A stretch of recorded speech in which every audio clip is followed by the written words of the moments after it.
Non-objective art and Suprematism. The plane which formed a square was the progenitor of Suprematism, the new color realism, as non-objective art. Suprematism arose in Moscow in 1913, and the first works, which appeared at an exhibition of painting in Petrograd, aroused indignation among papers that were then in good standing, and critics, as well as among professionals, the leading painters. In referring to non-objectivity, I merely wished to make it plain that Suprematism is not concerned with things, objects, etc., and more, non-objectivity is in general has nothing to do with it. Suprematism is a definite system in accordance with which color has developed throughout the long course of its culture. Painting arose from the mixing of colors, and at moments when aesthetic warmth brought about a flowering, turned color into a chaotic mix so that it was objects as such which served as the pictorial framework for the great painters. I found that the closer one came to the culture of painting, the more frameworks lost their systematic nature and broke up, thus establishing a different order governed by painting. It became clear to me that new frameworks of pure color must be created, based on what color demanded, and also that color in its turn must pass out of the pictorial mix into an independent unity, a structure in which it would be at once individual in a collective environment and individually independent. The system is constructed in time and space, independently of any aesthetic considerations of beauty, experience, or mood, but rather as a philosophical color system and realization of new trends in my thinking as a matter of knowledge. At the present moment, man's path lies across space.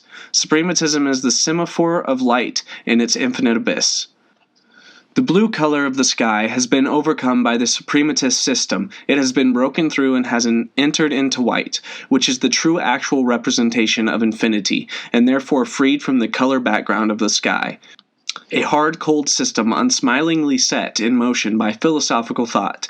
Indeed, its real power may already be in motion within this system. All the daubings produced by utilitarian intentions are insignificant and limited in scope. Their point is merely a matter of application in the past, and it arises from recognition and deduction by philosophical thought at the level at which we see the cozy nooks that cater for commonplace taste, or create a new one.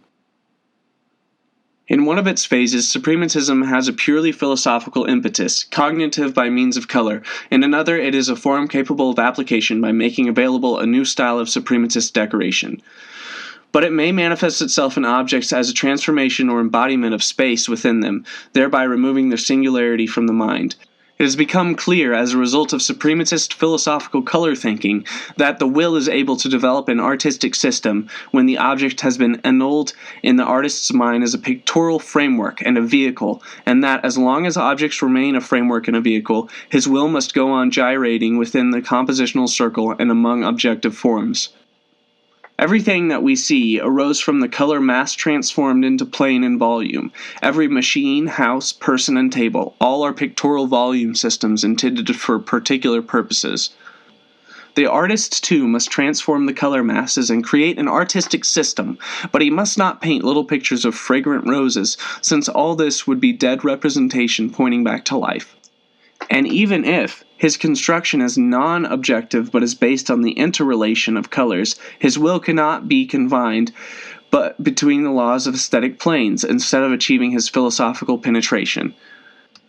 I am only free when my will, basing itself critically and philosophically on that which exists, is able to formulate a basis for new phenomena. I have ripped through the blue lampshade of the constraints of color. I have come out into the white. Follow me, comrade aviators.